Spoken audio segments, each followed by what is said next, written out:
les traje acá un libro de historia del arte. Este libro está en inglés, libro importante. Traje aquí otro libro que forma parte de una colección de 11 tomos que se llama Historia Universal del Arte. Ahora bien, de todos estos libros y todas estas hojitas, ¿dónde creen ustedes que hablan de alguna mujer que pinte? Ninguno. No hay una sola página que mencione a fulanita de tal que pintara. Entonces, nosotros tenemos que hacernos una pregunta. ¿Que no han existido mujeres en la pintura? ¿Pintaran?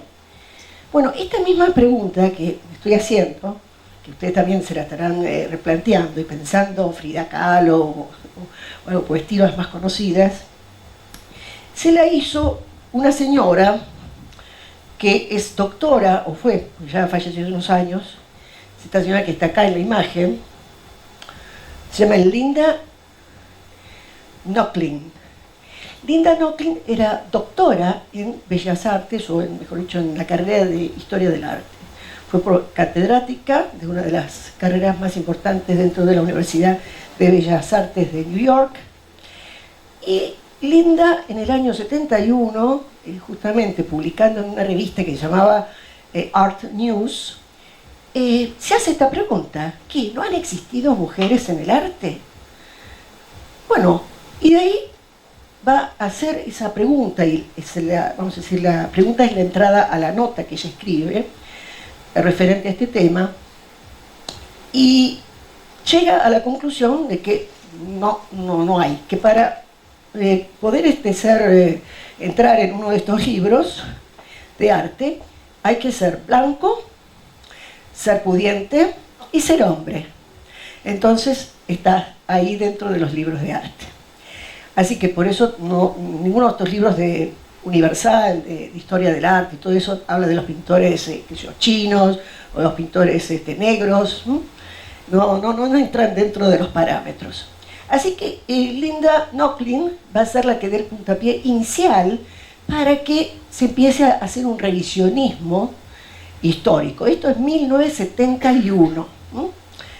Y ella va a convertirse, a raíz de todo este tema, en una gran, ¿cómo podríamos decir?, feminista desde el punto de vista correcto, ¿no? Defensora del arte y defensora de las mujeres que trabajan en el arte, las artistas.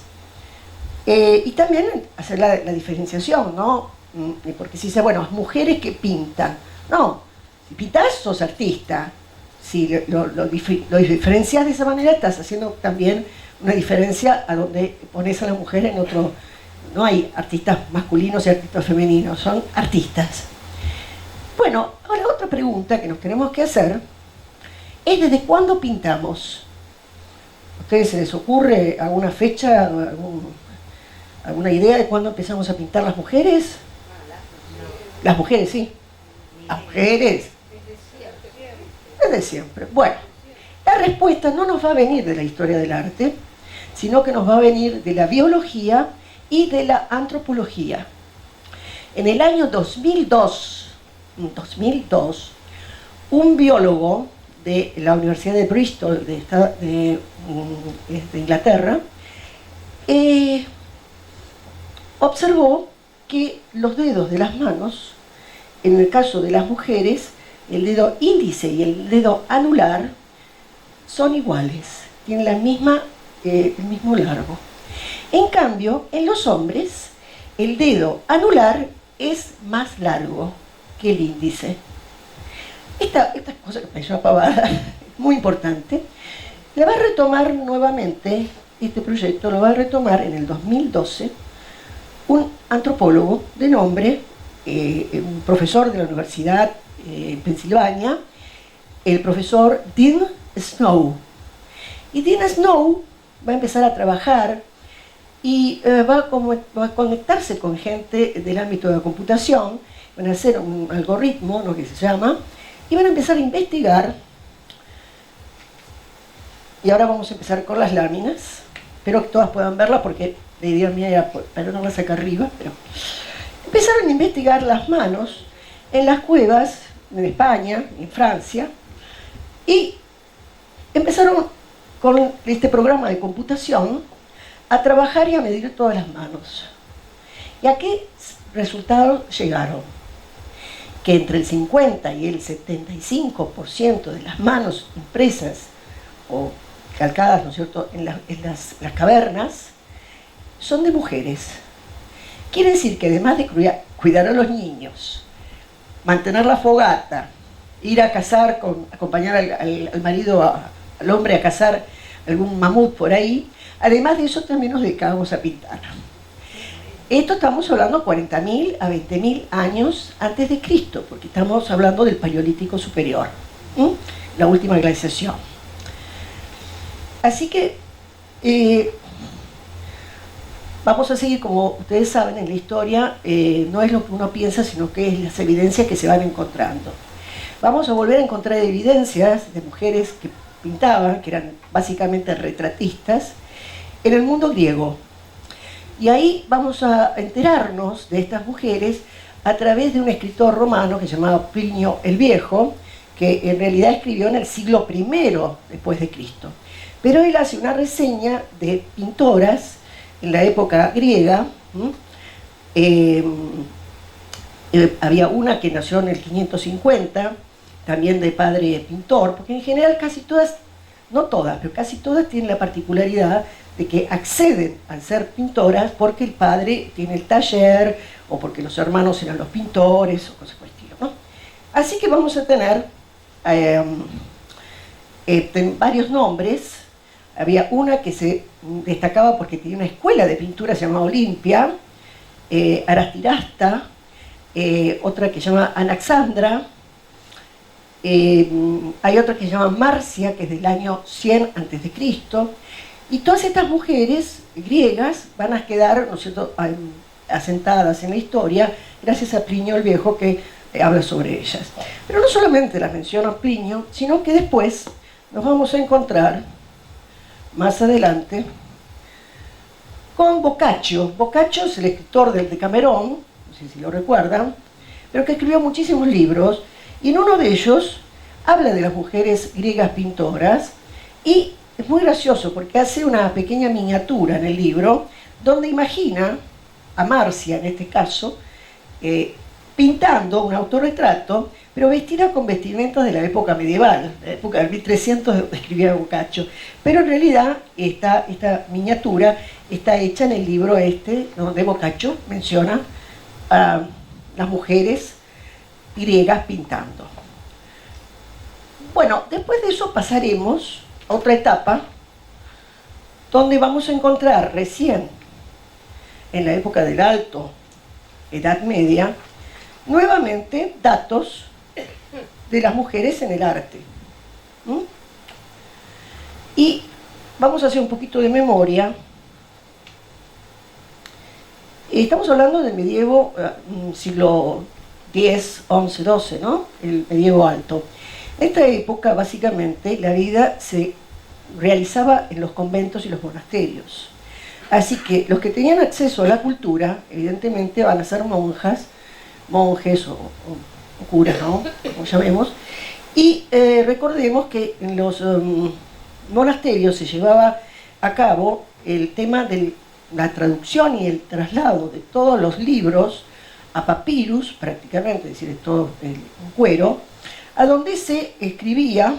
Inclusive los monjes ni siquiera sabían lo que estaban traduciendo, lo que estaban escribiendo, pero bueno, lo van escribiendo, y hacían estas iluminaciones, o las viñetas también, donde hacían dibujitos, y va a aparecer en estas viñetas, muy solapadamente, unos autorretratos de las pintoras que acompañaban juntamente las viñetas estas. Por ejemplo, aquí la vemos a Claritza, es una de ellas. Aquí en este otro, aquí está el dibujito, el autorretrato de la pintora. Acá también la tenemos, no sé si la logran ver, chiquitita, agarrada, ¿no es cierto?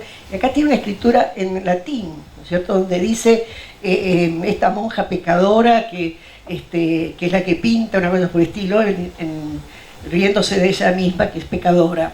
Bueno, así que la más antigua de todas ellas, en los registros, va a aparecer en el Reino de León con el nombre de Elde, en el 950 de nuestra era.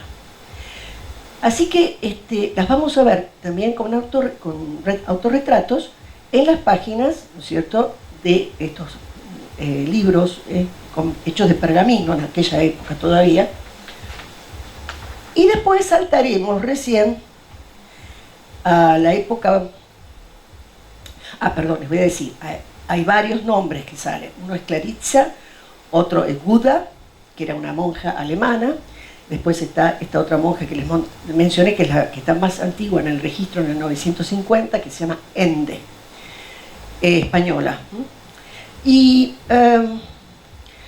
vamos a tener que esperar el Renacimiento, el final de 1400, principios de 1500, que va a ser un florecimiento de todo, ¿no es cierto? Por eso se llama el Renacimiento. Entonces todas las artes van a florecer y también vamos a encontrar ahí nuevamente mujeres pintando, artistas. Yo les voy a poner aquí la imagen. Hay bastantes, no hay una sola, pero hay dos o tres que son las más conocidas. Yo se las voy presentando acá. Esta es la misma.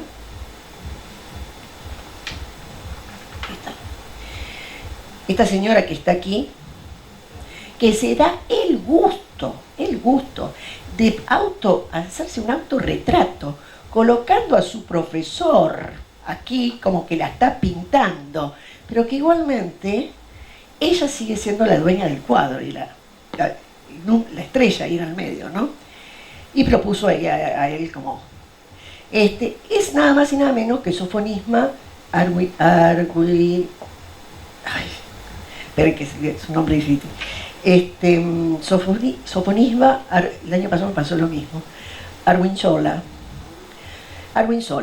Bueno, en este caso es distinto a los demás, porque Sofonisba no proviene de padres pintores, o de un padre pintor.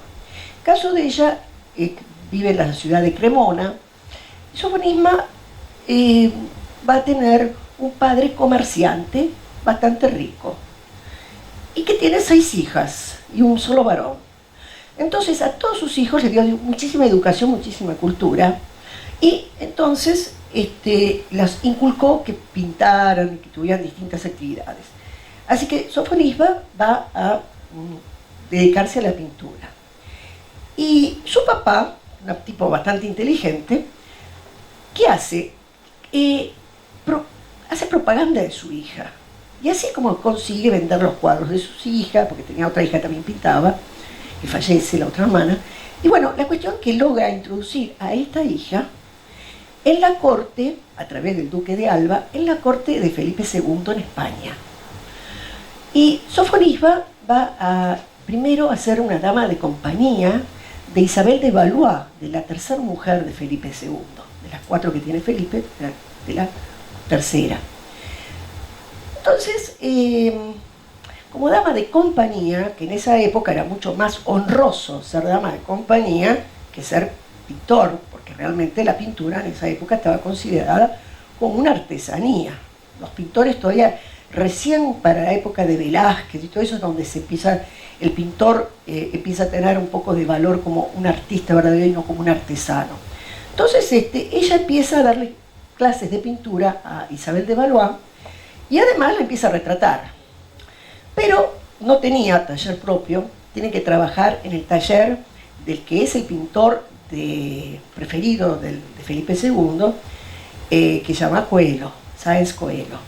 Y va a tener que trabajar con todos los materiales del estudio de Sáenz Coelho. Así que muchos cuadros de Sofonisba se sabe en la actualidad que fueron pintados por ella y firmados por Coelho. Está muy reivindicada, sobre todo en el Prado, en el Museo del Prado se ha hecho muestras especiales con la pintura de Sofonisba. Va a ser gratificada, va a estar más o menos 10 años trabajando en España, y después va a casarse, en segundas nupcias se va a ir a vivir a Nápoles. Y realmente va a tener una vida muy suelta económicamente porque va a recibir una pensión, vamos a decir así, de parte del rey de España. Hago este comentario porque en general las mujeres estaban mal visto que cobraran o que vendieran sus cuadros. En el caso de ella tenía su papá que la representaba, pero si no, no. Era como una prostituta que vendía algo. Y acá voy a mostrar otra pintora también de esta misma época, de los 1600, 1500, 1600, que es muy graciosa, por eso la elegí.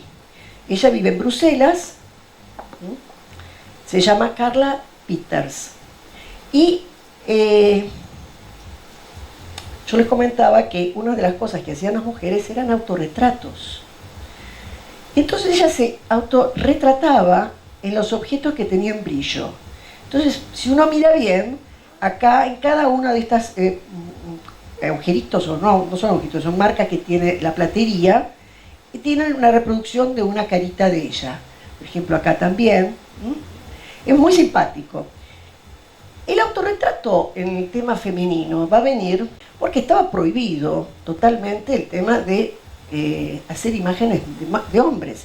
Entonces las mujeres, ¿qué hacían? Se autorretrataban o hacían cuadros de los niños, de sus hermanos. Por ejemplo, el caso de Sofonisba, que no se los comenté, Sofonisba va a recibir clases, su papá le va a pagar clases, nada más y nada menos que con Miguel Ángel Buonarroti, que le da clases. Por eso termina siendo tan buena pintora. Y es muy gracioso porque el padre, para que Miguel Ángel la pudiera contratar y darle clases, le pide que haga unos rostros que dieran, ¿no es cierto?, la idea, ¿no es cierto?, de tristeza. Entonces, bueno, ella los pinta y se los manda. Entonces dice, bueno, no, pero ahora mándeme uno, dice Miguel Ángel, ahora un rostro donde demuestre risa. Bueno, y ella vuelve a hacer otros rostros de niños, aprovechando que tenía todos sus hermanos, así que los tenía ahí, los dibujaba. Y ahí es donde Miguel Ángel la toma como alumna, convenciéndolo de que ella podía interpretar esos distintos sentimientos que mostraban los rostros. Bueno, otra que va a ser muy conocida, muy reivindicada, va a ser Artemisia Gentileschi. Esta debe ser la que más se nombra, más se habla. Y lamentablemente en la historia a veces no se pasa por ser buen pintor, sino en este caso se conoció mucho el problema de Gentileschi porque su papá, y le hizo, mejor dicho, su papá tenía un taller de pintura a donde ella iba, y había otro pintor que estaba aprendiendo también en el estudio de papá, Gentileschi, Horace Gentileschi, y resulta que este tipo la viola a los 18 años. Y su papá le hace juicio. Gentileschi era de Roma, así que todo Roma sabía de este escándalo, porque la pobre Artemisia tuvo que pasar por toda una investigación a ver si realmente había sido violada o no, de boca en boca, así que realmente pasó, este hecho le cambió muchísimo su vida y su pintura. Se la compara con Caravaggio, es manierista, la forma en que pinta, y le llaman el Caravaggio femenino, por el tipo de pintura y el uso del claroscuro que hace. Vamos a seguir viendo que hay muchísimas otras pintoras. Yo les marco las más conocidas. Esta señorita que está acá es Lavagna Fontana. Y bueno, también el caso de ella, su papá era un prestigioso, ella es de Bolonia, un prestigioso pintor boloñés. Pero algo que vamos a destacar es que ninguna de estas señoras que pintaban, las artistas, provenían de una situación precaria, tenían todas un muy buen pasar económico y además estaban imbuidas en la época del Renacimiento, eran hijas del Renacimiento, a donde sabían de todo y lo demostraban. Aquí la vemos tocando el clave, debe ser, no piano, no, en esta época todavía no existía, el clave, y en otras poses o en otras fotografías aparecen leyendo libros, demostrando, ¿no es cierto?, el grado de cultura que tenía. Bueno, ella, ya les dije, Lavinia Fontana. Son todas de la misma época. Algunas nacieron en el 1500, finales del 1500, y vivieron en los 1600. Estamos hablando del siglo XVI, XVII. Ahora vamos a pasar al siglo XVIII. Y del siglo XVIII yo elegí dos pintoras. Hay muchísimas más, por supuesto. Pero yo elegí estas dos.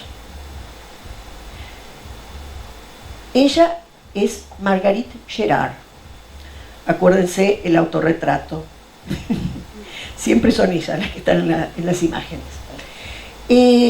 Marguerite Gerard va a estar relacionada con, no sé si ustedes lo recuerdan, al pintor Fragonard, ¿no?, que es un pintor muy conocido por sus pinturas rococó.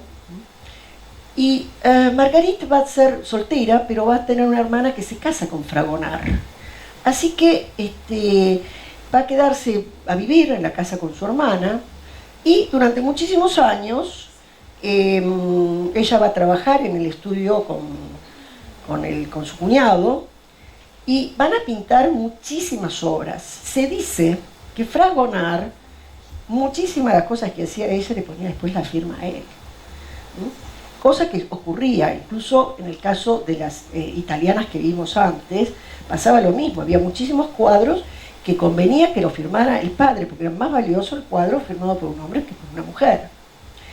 Bueno, así que Marguerite Gerard va a ser una de las más importantes pintoras, básicamente pintura de estilo rococó. Después tenemos esta otra, que es hermosísimo el traje, se llama Dorothea Villard. Y Dorothea va a tener la particularidad de retratarse como una dama, porque realmente va tomando muy buena posición dentro de la corte. Estamos hablando de Francia del siglo XVIII, así que todo estaba dando vueltas a través de Versalles. Y va a tener una escuela de pintura, por eso se retrata aquí pintando y dos de sus alumnas acompañándola.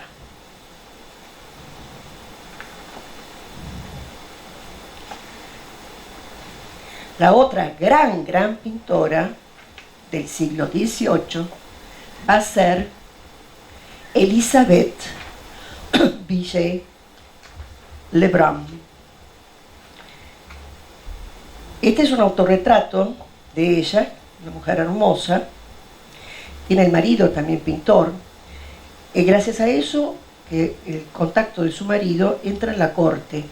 Y la cuestión que llegan a sus manos, a las manos, perdón, de María Antonieta, unas pinturas de ella, unas miniaturas, porque también casi todas las pintoras trabajaban mucho la miniatura en esa época. ¿Por qué? Porque la miniatura se usaba para enviar, por ejemplo, alguien que tenía intención de casarse, entonces la miniatura le enviaban y decía, bueno, acá está el señor que quiere casarse contigo, y intercambiaban, en vez de la selfie, intercambiaban las miniaturas. Así que era muy común. Bueno, la cuestión que María Antonieta la adopta de retratista. Y va a tener un éxito tremendo dentro de la corte francesa. Casi todos los cuadros de María Antonieta son pintados por ella.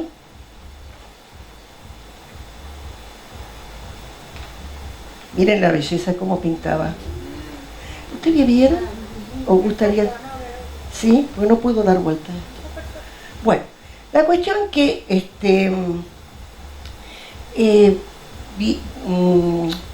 Elizabeth Villiers Lebrun, va a tener que escaparse porque llega justo la Revolución Francesa y logra escaparse, pasa después a Alemania y está otro tiempo en Italia y logra salvar, vamos a decir, su cabeza. Ahora vamos a mirar otro cuadro. Yo les comentaba a ustedes que las mujeres solamente tenían permitido, vamos a decir así, hacer autorretratos de sí mismas, de sus hermanas, de sus niños. Pero era tan poderosa Elizabeth que le pide al rey de Francia, nada más y nada menos, que le permita pintar a un embajador que llega al Palacio de Versalles, enviado por un sultán hindú. Entonces, están en la ópera, en Versalles, y ella lo ve a este señor tan imponente y le pide a la reina, y la reina al rey, que le consiga una audición con el embajador, que se llama Mohammed de Biche Khan. Este señor, por supuesto, va a ser engañado por el rey, porque el rey le va a decir que tiene una audiencia. Cuando viene a la habitación, se encuentra el rey que está Elizabeth Villiers para pintarlo. Y bueno, la cuestión es que casi forzadamente por el rey de Francia va a tener que posar para nuestra querida Elizabeth. Ahora muy bien, este cuadro se vendió hace 2 años atrás, en el 18, 3 años, ¿no? En el 18 lo vendió Sotheby's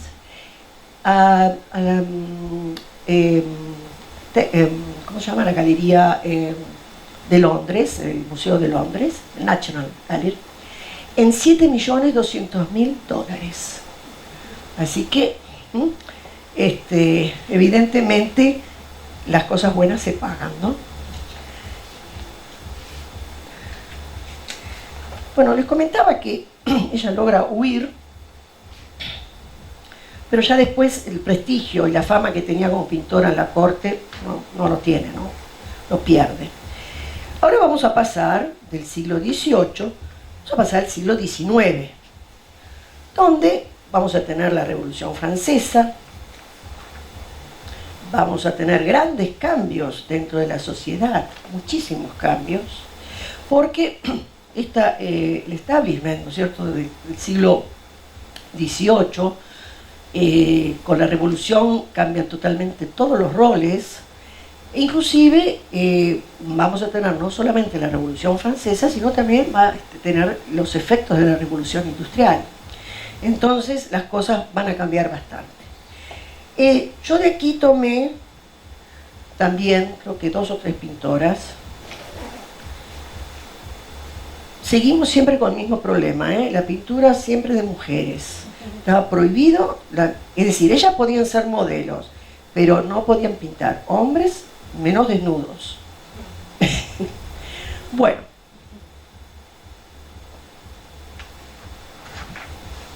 Aquí está ella. Es muy importante el rol de esta mujer. Es Bertha Morisot. Va a integrar junto con el movimiento impresionista la primera exposición que se hace en 1874, cuando, yo no sé si ustedes saben un poco lo que pasa con los impresionistas, pero en realidad en esa época se hacía una famosa exposición todos los años que se llamaba el Salón de París, y en el Salón de París, como estaban las academias, ¿no es cierto?, todos los pintores tenían más o menos un mismo paradigma, ¿no es cierto?, en su pintura. Y aparecen los impresionistas, con el concepto del plein air, con el concepto de que no se marcan los contornos, que la pincelada es libre, los temas son totalmente distintos, porque son al aire libre, entonces son picnics, son escenas de jardín, y los echan del salón, los expulsan. Y entonces ahí se van a ver obligados a hacer su propia exposición, que la van a hacer en el estudio de un fotógrafo muy famoso en París en aquella época, que se llamaba Nadar. Y este señor Nadar, porque es otro tema muy interesante, no sé si todo el mundo lo sabe, los impresionistas utilizaban mucho fotografía para los cuadros. Sacaban una foto y después la trabajaban en el estudio. Estaban muy cerca de la fotografía. Entonces, van a hacer la exposición en este fotógrafo, que era muy divertido porque tenía un globo aerostático y paseaba por Francia sacando fotos aéreas. Miren qué novedoso el señor Nadar. Bueno, Berta Morisot acá retrata a su hermana y su madre. Acá está un autorretrato. Acá tenemos otro retrato de una hermana.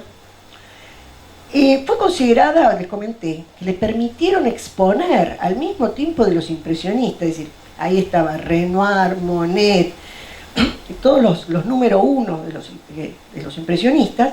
Y Berta Morisot pudo entrar en esa primer exposición impresionista. La trataban un poco a la par, vamos a decir, de todos ellos, pero igualmente tenía que guardar, vamos a decir, las reglas eran que tenía que ser una señora, así que los temas, no podía hacer temas de teatro, temas de ese tipo, porque su vida era de una señora casada. Estaba casada con el hermano de Manet, Eugène Manet. Así que bueno, estaba en el ámbito de la pintura. El hermano de Manet también pintaba, Eugène, pero no muy bien. Y la otra pintora que elegí de este periodo, del impresionismo, va a ser esta hermosa mujer que es Marie Cassatt.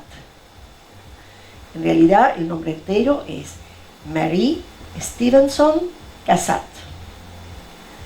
Marie no es europea, es norteamericana, es de Filadelfia. Y tiene un padre que tampoco es millonario, pero sí es muy rico por el trabajo que tiene, porque es banquero, es presidente de un banco en Filadelfia. Así que va a gozar de una hermosa vida y los padres no querían que ella pintara, pero igualmente la mandan a Francia a seguir sus estudios de pintura. Y tenía una vida holgada y era una señora de, vamos a decir, high society. Por eso se hace muy amiga de Degas, que también tenía una posición social excelente, Degas. Bueno, Marie Cassatt va a ser muy importante. No se casó nunca. Estos niños son niños de una familia que la contrata para hacer la pintura. A ver si tengo otra pintura. Acá está. Esta otra también es de Marie Cassatt. En una primera etapa, ella, por ejemplo, tiene varios cuadros de las mujeres en los palcos de la ópera. Son hermosos estos cuadros. Utiliza mucho el pastel más que el óleo. Es muy buena con el pastel, igual que Degas. Los más importantes y más caros de Degas son los pasteles, ¿no? Bueno, va a ser importante por varias cosas. Primero, porque como ella tenía contactos muy importantes, cada norteamericano que caía en París lo agarraba, se lo llevaba al estudio de Renoir o de Manet y decía: mira, compraste un cuadro, si te lo llevas. Y así introduce el impresionismo en Estados Unidos. E incluso logra vender, no sé si un lote de 300 cuadros al museo. Y por eso va a tener tanta relevancia. No sé si ustedes han estado en el Smithsonian, en Washington, hay una sala especial de Marie Cassatt. Porque pasada esta época, que hace los cuadros de la ópera, empieza a hacer toda vamos a decir, una línea de cuadros de niños y de madres con niños. Y ahí tiene un rechazo inclusive del ambiente de los impresionistas, porque retrataba imágenes, por ejemplo, de una madre bañando a un nene en una palangana, ¿no? Unos cuadros que tiene, y entonces decían que no, que eso no era la actitud de una mujer fina bañando ahí un chico en una palangana. Entonces no era un tema que les agradaba a los impresionistas. Así que bueno, pero la última época la pasa muy mal, queda con cataratas, así que no va a pintar vuelve de nuevo a Estados Unidos. Bueno, acá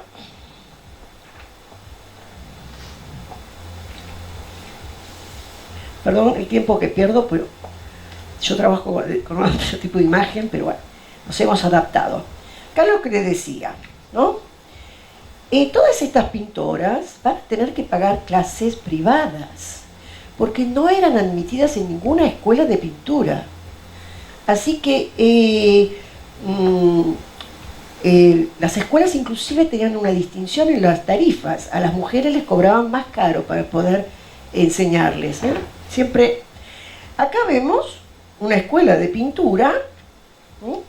La modelo, y todo lleno de hombres. A la mujer le tenían prohibido ir a pintar. Así que estos son los límites que tiene la sociedad. Acá voy a poner unas fotografías y voy a hacer un comentario sobre esto.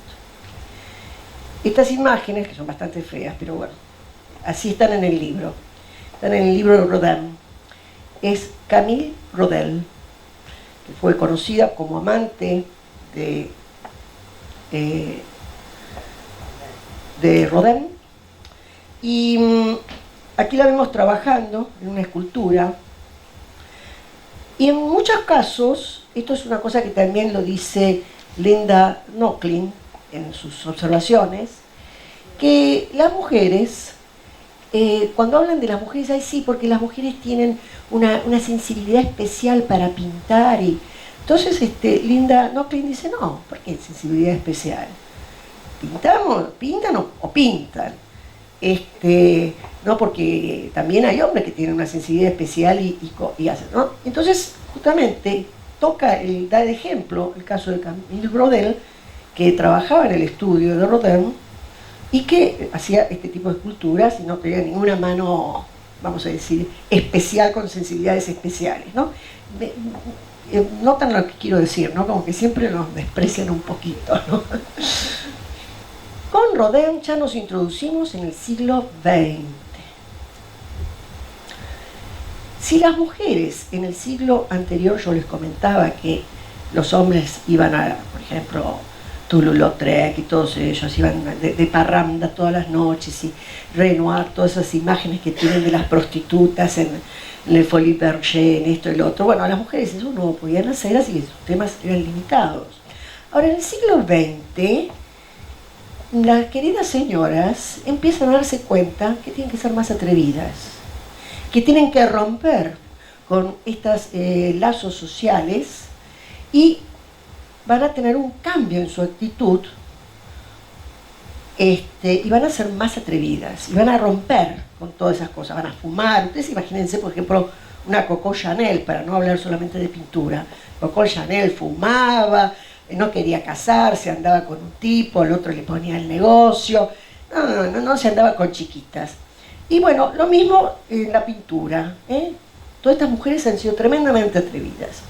Acá vemos una pintura muy simpática, el autorretrato, como siempre, y este señor que está acá con el perrito es Picasso. Y este señor es Guillaume Apollinaire, que era un escritor, un crítico de arte de aquella época, que entre paréntesis había estado casado con Marie Laurencin, en francés, Laurentin.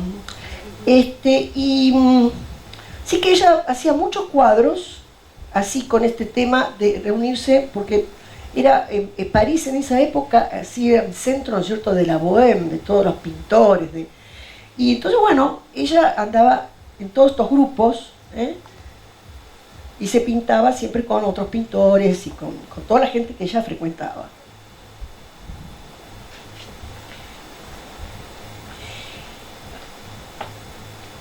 Laurencin, por la característica de la pintura, porque vamos a hablar ahora en puntualizar esto. Nosotros tuvimos todo un largo periodo de las academias, la pintura academicista, que siguió, ¿no?, y la pintura innovadora, que va a ser el impresionismo, que va a romper con esa cosa academicista, que va a seguir, por supuesto, pero ellos rompen esos modelos. A partir del impresionismo vamos a tener que empezar a hablar de vanguardias. ¿Por qué? Porque con los cambios del siglo XX que venimos marcando, también hay un cambio en la forma en que se pinta. Entonces se buscan nuevos lenguajes. Entonces aparece el puntillismo, aparece el fauvismo. Por ejemplo, en este caso, Lorenzin es representante del fauvismo. Fauvismo se da más o menos en 1905, 1910, un movimiento corto, pero empiezan a trabajar el color así muy fuerte, ¿no? Muy contrastante. Y después vamos a tener otro movimiento muy importante en el siglo XX, que va a ser el de el surrealismo. Y va a estar el tema del surrealismo, pensemos la época que estamos hablando, 1900, 1920, es muy fuerte la influencia que va a tener el comunismo, el socialismo. Casi todos estos pintores escriben al socialismo, ¿no? Incluso los temas que pintan tienen otra responsabilidad, vamos a decir, social, la pintura. Entre los surrealistas vamos a tener varios representantes.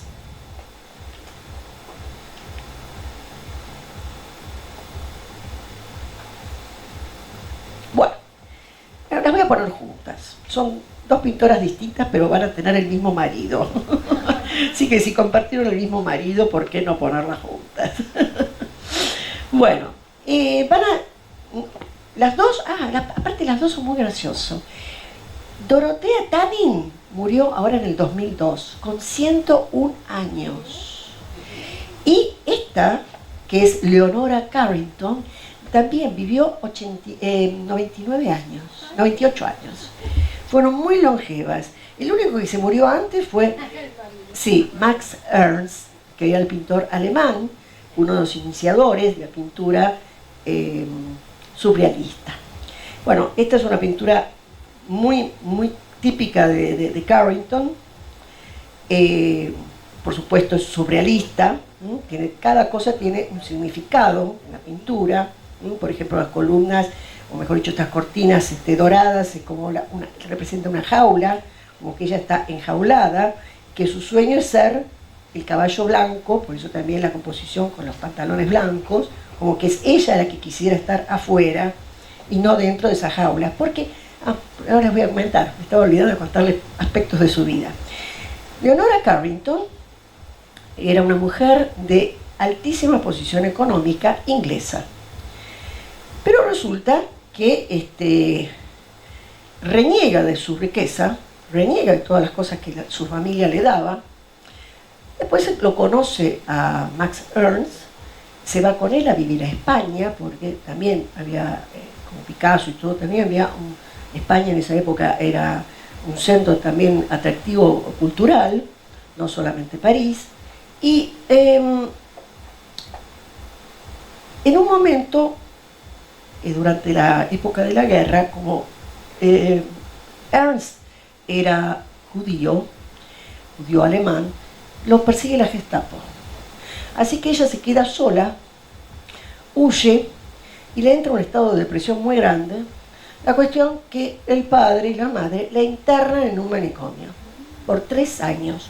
Ella después escribe un libro a raíz de este suceso, porque la violan los enfermeros, horrible, pasó cosas espantosas, pobre Eleonora. Y termina viviendo, miren lo gracioso, ¿no? Se divorcia mejor dicho, ella cree que Max Ernst había muerto, ¿no? Cuando estuvo preso. Pero bueno, se salva. Y ella entonces, pensando que su marido había muerto, abandona España y se va a vivir durante muchísimos años a México. Pero lo gracioso, que viviendo casi 40 años en México, no tiene absolutamente nada de nada, nunca absorbió nada de la cosa mexicana. Siguió siempre pintando esta cosa surrealista, y no quedó absorbida vamos a decir, por el lugar donde estaba, ¿no? Con una cultura tan fuerte como la mexicana. Bueno, la cuestión que Ernest logra escapar y años después, estando en New York, conoce a esta otra norteamericana que se llama Dorothea Tanning. Y él estaba casado de su tercera mujer, se divorcia de su tercera mujer para casarse con ella. Bueno, ella también era pintora, por eso se conocieron en un ambiente de pintores, de exposiciones, vamos a decir así. Y Dorothea Tanning también escribe en el ámbito del surrealismo. Así que bueno, Ernst murió en el 1976 y yo les comentaba que ella murió en el 2002. Tiene pintura, todo también, siempre se quedaron en el tema, ¿no es cierto?, surrealista. Los padres del surrealismo, además de André Breton, que hizo el manifiesto, por ese tema del manifiesto comunista, ¿no? Estaban impregnados de esa cosa, que hace el manifiesto surrealista. A ellos se escribe, por supuesto, Miró, Dalí. Una cosa que me había olvidado de Carrington. Miren, esto es interesante hacer este comentario, si me permiten volver para atrás un minuto. Ustedes saben que viviendo en París con Max Ernst, que era muy prestigioso en la pintura, llega a París una hija de los Guggenheim a comprar pintura. Entonces, bueno, esta Guggenheim tenía el hábito de todos los días ir a un estudio y elegir una pintura. Bueno, llega al estudio de Ernst y por supuesto están todos los cuadros espectaculares de este pintor, pero mira un cuadro y dice, no, yo quiero este que está acá. Entonces Ernst dice, no, un momento, ese no lo pinté yo, ese lo pintó Eleonora Carrington, mi mujer. No está a la venta. No, pero yo lo quiero. No, pero no está a la venta. Bueno, entonces la Guggenheim se va y pasan unos días y vuelve al estudio y le dice, bueno, yo voy a comprar el cuadro. Ah, bueno, ¿cuál de ellos? El de la Carrington, no el suyo. Así compra el cuadro de Carrington. Bueno, con maridos así a dónde llegaremos, ¿no? Bueno, otra de las grandes pintoras del siglo XX, por supuesto, va a ser nuestra querida Frida Kahlo. Frida Kahlo va a tener una vida realmente espantosa, tiene alrededor de 32 intervenciones, porque tenía problemas en la columna gravísimos.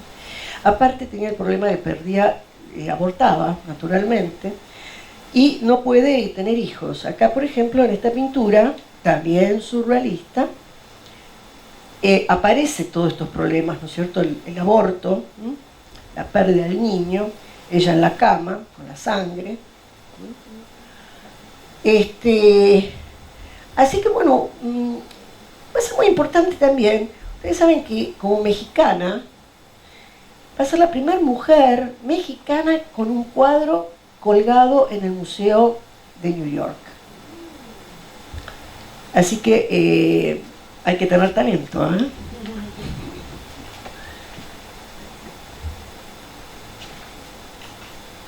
Estamos llegando bien con el tiempo, no quiero aburrirlas. Ahora tenemos, para mí, y creo que está considerada también para Estados Unidos, la pintora más importante del siglo XX. ¿Quién será? ¿No la reconocen? Voy a poner un cuadrito de ella.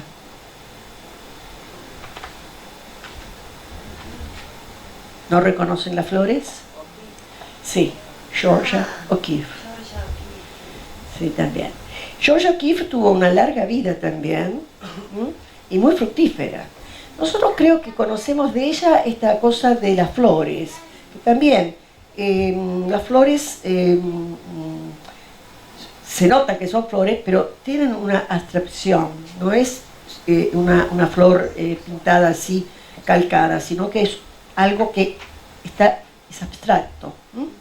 Porque ella en realidad, el movimiento que pertenece, se va a llamar modernismo, es la madre del modernismo americano. Las flores las hacía porque dice que comercialmente era lo que más le gustaba a la gente. Entonces hacía esos cuadros enormes con las flores y vendía y le compraban los cuadros y le cargaban los cuadros. Pero en realidad, yo no saqué fotografía, pero ella también tenía una etapa total de abstracción. Entonces, por ejemplo, hay una pintura que a mí me impactó mucho, que es un cuadro pintado todo de blanco, con unas líneas así, 2 o 3 líneas de distintos tamaños en color negro. Y ese cuadro, esa abstracción, representa los edificios de New York. Ustedes saben que el arte abstracto va a ser un arte que es muy especial porque como el pintor es el que interviene y como al pintor le llega las cosas, las transmite a la pintura, uno tiene que conocer la historia del pintor y en qué condiciones pintó el cuadro para sentir e interpretar lo que tiene en el coso, ¿no? No es una interpretación directa. Así que bueno, acá tenemos a nuestra querida. En la última época, les comentaba que ella vivió muchos años, en la última época, aparte fue una mujer muy interesante en su vida. Se casó con un fotógrafo muy conocido de New York que era judío, también judío rumano creo, Stiglitz, como el economista que aconseja a Guzmán. Bueno, la cuestión que muere Stiglitz, entonces ella decide mudarse a Nuevo México y se compra una casa y después a la edad de 60 años aprende a manejar y se compra un auto y se va con el auto al desierto a pintar y pintaba desiertos y las montañas. Bueno, hay que tener valor a los 60 años de aprender a manejar. La cuestión que tiene muchas, por eso digo, nosotros conocemos las pinturas de las flores, pero ella tiene una época de edificios, sobre todo de New York, los grandes rascacielos, es decir, la sede de los rascacielos sería. Después tiene todas estas del desierto, también es una época importante de ella, las flores, que las pintó siempre porque eran las que vendían, y como en la última etapa de su vida, lamentablemente, va a perder parte de su visión, vamos a tener que no va a dejar el arte. Pintar ya no podía, pero sí hace esculturas, sobre todo de barro. Así que quedan cosas esculpidas por ella en barro. Así que nunca dejó de trabajar hasta sus últimos días. Bueno, elegí esta pintora, se llama Louise Jones, por 2 motivos. Es negra, pintaba a negros y pintaba temas africanos. Va a ser una pintora muy respetada porque nosotros estábamos hablando de la segregación de la mujer, pero acá estamos hablando de la segregación de la mujer y negra encima. Así que va a ser una mujer muy respetada dentro del ambiente artístico y sobre todo en la época de los años 40, donde hay unas movidas muy importantes dentro de Estados Unidos, y hay una escena que recuerdan de ella, no sé si se acuerdan ustedes que en los ómnibus, cuando subía un blanco, el negro tenía que ir en la parte de atrás, ¿no? Bueno, y dice que ella iba sentada, sube una blanca y le dice que le dé el asiento y ella no se lo da. Entonces la terminan bajando con la policía. Así que bueno, era una rebelde y se hacía respetar su rol y como pintora muy buena. Yo saqué nada más que de este autorretrato, pero tiene pinturas de negros divinas. Por supuesto pintaba a negros, no pintaba a blancos. Bueno, para terminar, por lo menos esta parte, voy a hablar de una pintora muy simpática.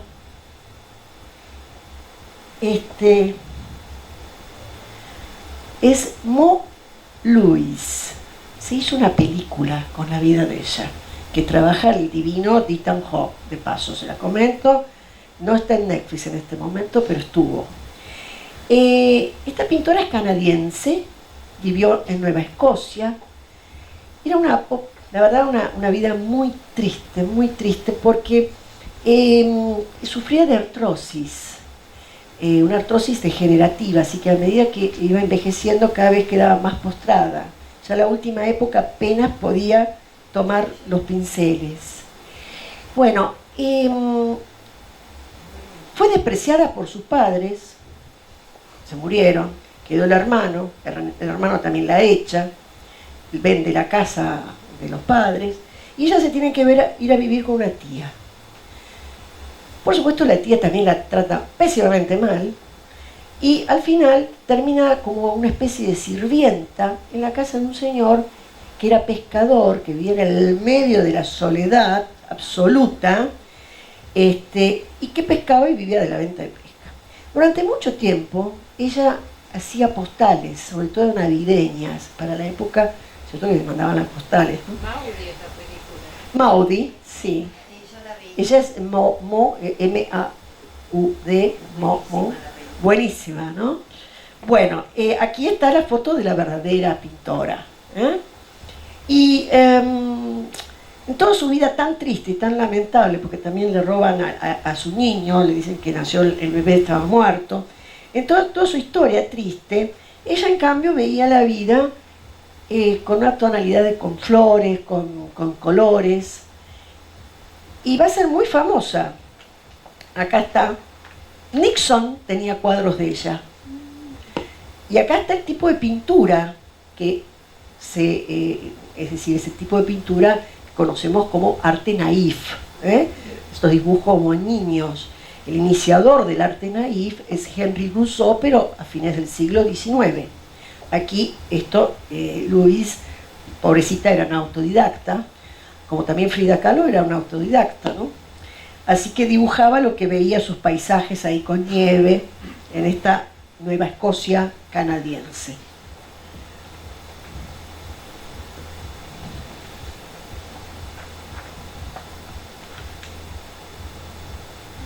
Esto no es un cuadro, es una fotografía.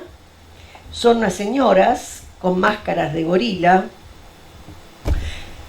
Y es un movimiento, porque ahora vamos a entrar en la última parte de esto. Yo ya aquí termino, pero primero vamos a llegar a las conclusiones.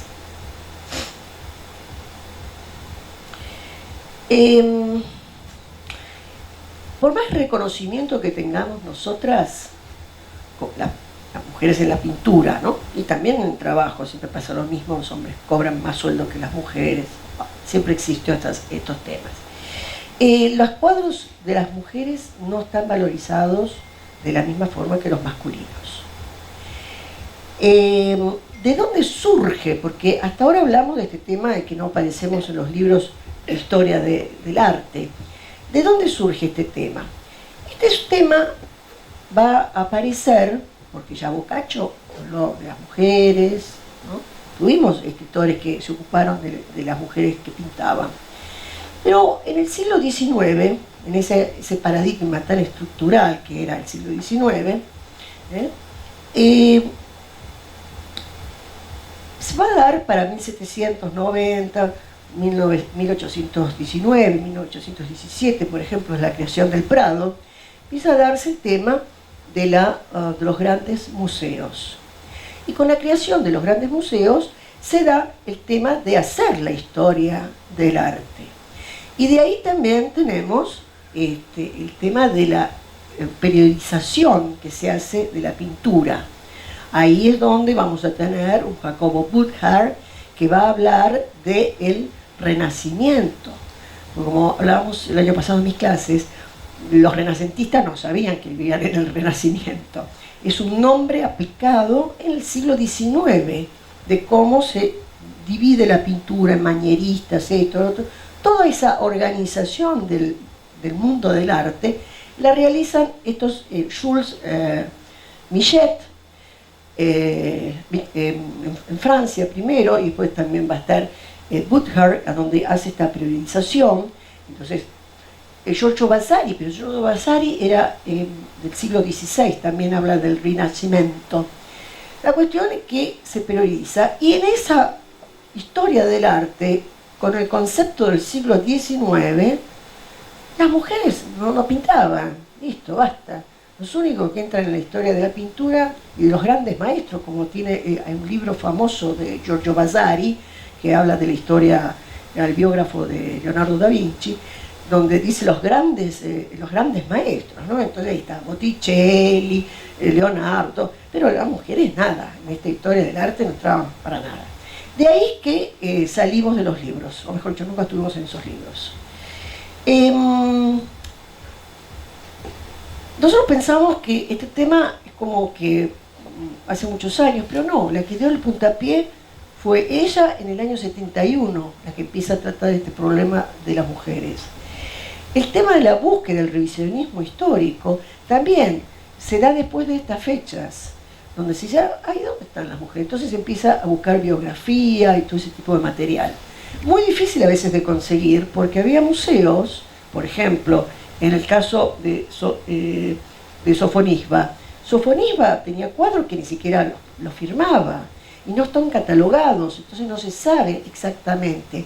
Hay, por ejemplo, unos cuadros de Felipe II, que se suponen que son de Coelho, pero ahora que se están haciendo los estudios, se están sacando adelante los cuadros de Sofonisba, nos dan cuenta de que el pincel era de ella y no de Coelho, que había sido mal catalogado, ¿no? Después el otro problema en las galerías. Por ejemplo, en el Prado, tengo acá la cantidad,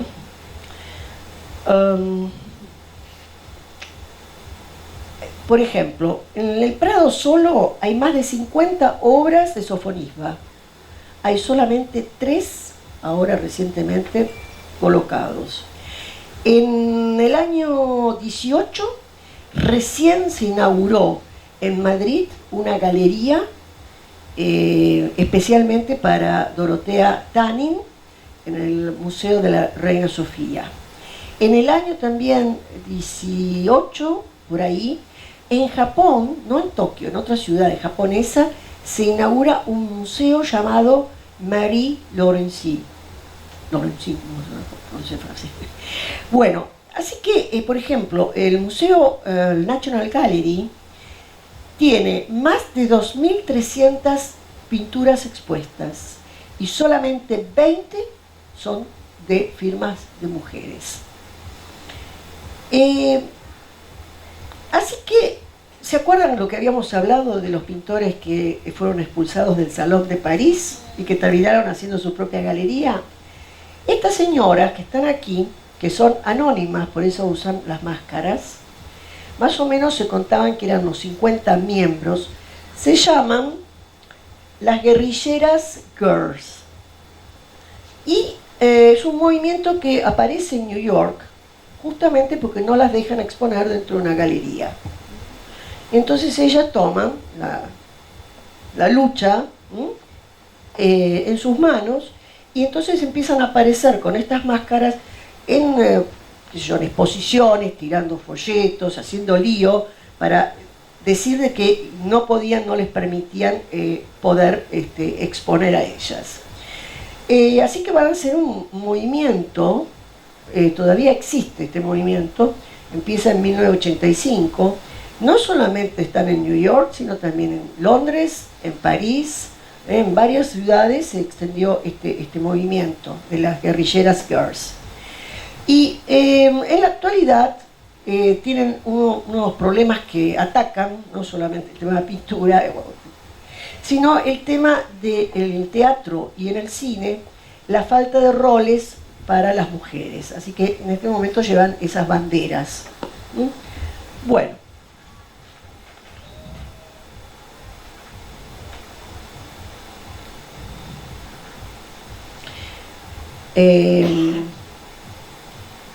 Bueno, creo que yo he tratado de resumir lo máximo posible, porque si no empezábamos a hablar de la vida de todas las mujeres. como hicimos el año pasado, que nos quedábamos a hablar, pero bueno, el año pasado teníamos más de 2 horas para hablar. Creo que les he dado un vistazo por la historia, desde la prehistoria, mejor dicho, hasta, vamos a decir, nuestros días, ¿no? Del siglo XXI. No tengo ningún dato de quienes están en este momento como mujeres pintando, etc. Pero yo creo que tampoco existe, ¿no? La vez pasada fui a comprar un cuadro en la Galería Praxis, en Arenales, y fue muy gracioso porque compré un cuadro para mi hija. Entonces, bueno, primero me mostraba un montón de cuadros, y cuando dije, no, pero me sigue gustando la señorita que me mostraba el cuadro me dijo, lo pintó una mujer, una joven. Yo dije, sí, no tengo problema, pero me gusta Ah, bueno, está bien. Así que se ve que sigue, ¿no es cierto? Vamos a tener que pasar varios años para poder ir cambiando las mentalidades y que no nos dejen en segundo plano. Bueno, concluyo aquí. Espero que les haya gustado, que no haya sido pesado.